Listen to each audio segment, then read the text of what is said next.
Hey, horror fans, once again, it's the Horror Miser on EG, and today we're going to begin having our Christmas horror movies, and also my first Killer Flick Recommends movie.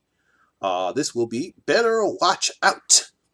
Now, Better Watch Out is a 2016 Australian-American horror comedy film. It was directed by Chris Peckover, also written by him and Zach Kahn. It stars Olivia DeJourn, Leigh Miller, Patrick Warburton, and Virginia Madison. It is somewhat similar to what we saw recently in The Babysitter, where we have a very precocious 12-year-old, 13-year-old kid who's infatuated with his babysitter. But with this one, when her and the babysitter decide to have a night out, not a night out, when they're babysitting, something happens, and we could have a possible home invasion, and both the babysitter and this kid have to find out what it is and protect themselves. And that's basically what the premise of this movie is about. Now, as I stated before, this is going to begin my Christmas horror movie series. Because this is based on the Christmas holiday, and this is also going to be my first Killer Flicks Recommend movie. My good friend Lee McCoy from Dundrums, he actually watched this and he recommended it. So I decided, you know what, Lee, I'm going to give you a chance. I'm going to give this movie a chance. I'm going to watch it. So Lee McCoy, here's what I thought about Better Watch Out. Well, actually, here's my review of Better Watch Out. Now, basically, the babysitter, her name is Ashley. Is a busy babysitter who babysits a very precocious and very hormones-driven 12-year-old boy named Luke Lerner during the Christmas holidays, and it's his turn to babysit. Now, Luke, along with his friend Garrett, Luke finds out that Garrett finds out, which is his best friend, that Luke plans to want to have sex or do something crazy with Ashley, even though he's only 12 and she's 17, but he believes that he's so infatuated with Ashley that he is going to have sex with her. But during the middle of the time when they're babysitting, some noise is starting to hear throughout the house. There's weird phone calls. A brick is thrown through the window, and it has the words, "If you leave the house, you die." And then we find out that when his best friend leaves the house, it looks like he gets shot and killed. And it looks like Ashley and Luke have to defend themselves against what we believe is home intruders. Now, as I stated earlier, this movie has similar plot lines as The Babysitter, where we have a very pretty babysitter and a 12-year-old, 13-year-old kid who's infatuated with the babysitter. Just like with, in this particular one, we have Luke, he's infatuated with his babysitter Ashley. And just like in The Babysitter, that dude was infatuated with his babysitter as well. Unfortunately, that's basically where both these movies are in with their similarities. I really don't know what they were intending to do with this particular movie or not. Whatever it is, how it's marketed, it's definitely not what the movie tends to be.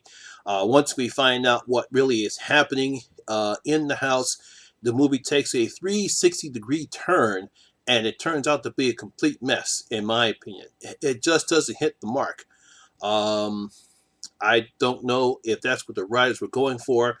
If they thought this was a comedy, I certainly didn't find anything funny. I might have snickered a little bit at some of the things that this kid was doing, but I didn't find anything funny. To me, he comes off as a more prevalent 5-year-old child as opposed to an up-and-coming teenage boy who has a hot for his babysitter. You know, at least in The Babysitter, they don't take the relationship between that relationship that the 12-year-old or 13-year-old boy has with his babysitter. At least they don't take that seriously, because even though he is infatuated with her, because again, his hormones are growing, he's infatuated with her, so you expect some of the things when he does. But they don't take that seriously. They play it for laughs. Here they take his feelings for Ashley too seriously, and then it comes off very bad, in my opinion. Now, for those who might remember Olivia DeJohn, she was in the Visit, M. Night Shyamalan's Visit, and she does a pretty good job here. So I give her kudos for trying to carry this movie as well as she can. Fortunately, Levi Miller and his other friend Ed Oxenball. They really don't do anything with this film at all. Like I said, he comes up more like an annoying 5-year-old child who unfortunately isn't allowed to when he's not picked for playing kickball, he's going to take his ball and run into the house and go back to his mommy. I just don't get what they were doing in this film. Again, like I said, I didn't find anything funny. Uh, Even when some of the things that happen in the film, it happens off screen.